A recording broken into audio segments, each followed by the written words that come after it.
One of the aspects about worship ministry that I think is often overlooked, very rarely addressed, even in a conference setting, and often even when worship leaders just get together to talk, we don't discuss this idea much, and that's prayer. Praying for our ministries, praying for our churches, praying for our congregations, praying for our team, all of those kinds of things I think are essential for us. Prayer is obviously important for us in general in our Christian walk, but especially as leaders, we need to get a hold of this idea. And so two different people will be talking to you today. One is Rory Noland, obviously Rory from such a huge background, very diverse background, and lots of experience. He's going to share just pretty quickly about practical ways to pray. And then my friend John Barcanic, who is just always extremely practical when he talks, is going to share some really specific things of how we can make prayer a reality for us as worship leaders. Take a look. I used to have the names of all of my volunteers on my prayer list, and I had a prayer list. I'm not saying that's the way everybody needs to do it, but I had to have that, otherwise out of sight, out of mind.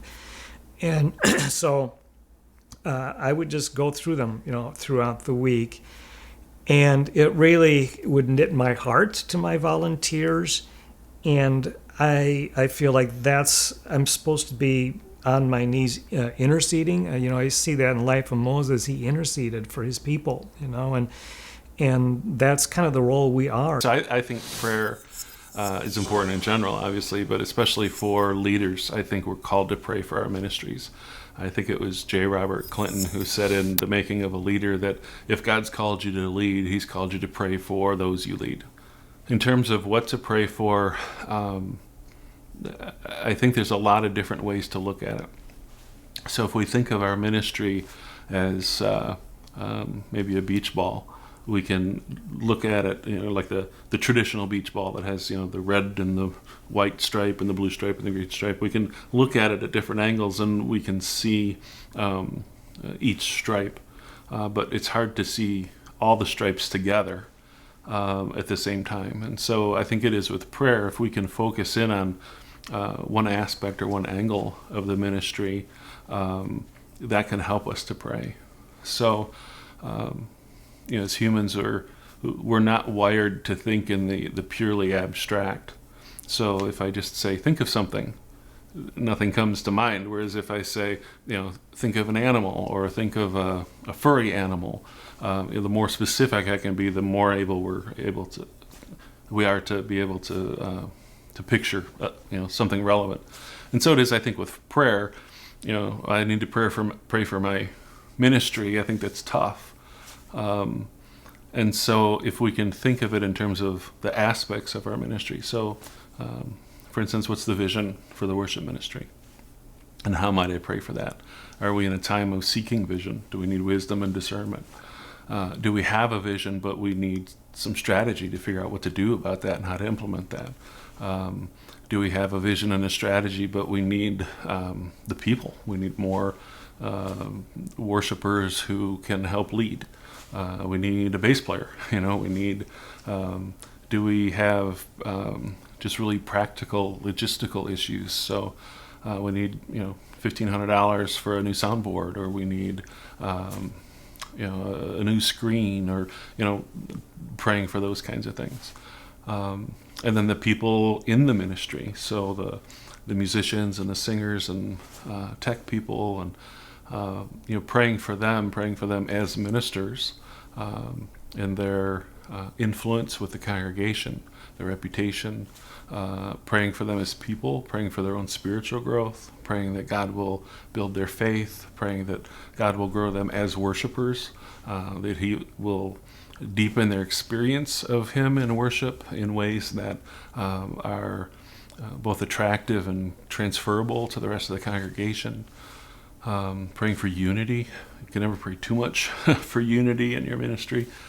And then praying for the congregation at large, and that they will grow in their ability to worship, that they'll grow in their understanding of what worship is and who God is, and His character and His attributes, and that they'll just fall more and more in love with Him, that His beauty and majesty will fill their vision rather than their problems. And all of that is related to worship. Praying for the other staff on that are part of the church, if it's a multi-staff church, praying for the senior pastor.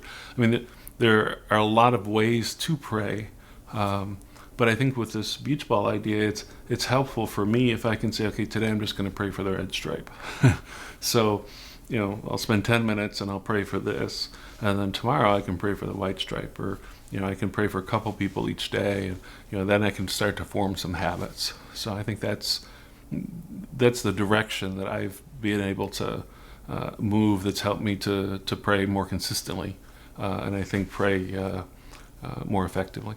If you noticed, both of them talked about kind of a very similar kind of thing, and I would phrase it like, don't bite off more than you can chew. Pray specifically for specific areas. Don't just kind of pray generally, God bless our worship ministry. No, go for some specifics, but don't pray every specific every single time.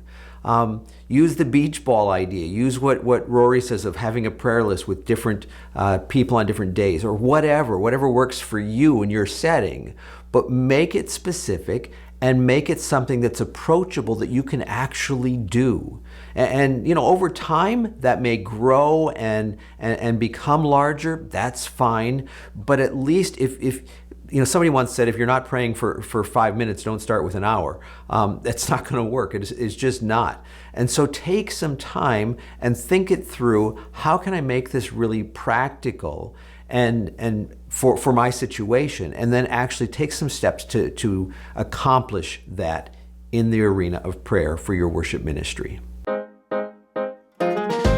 Brought to you by myworshipleadingcoach.com. Helping you to be more fully equipped as a worship leader.